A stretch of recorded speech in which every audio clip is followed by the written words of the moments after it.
Hi, Jan Blink yma. Come on, after. Come on.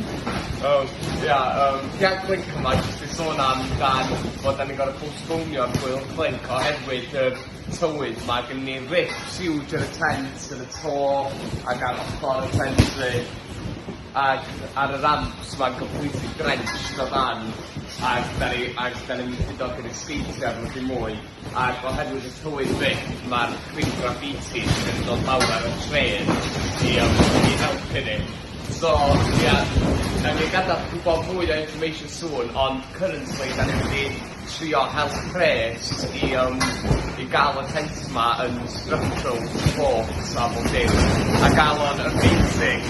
Da ni'n dim Tony Lewis ac gweld o'r tent cael y gwely fama.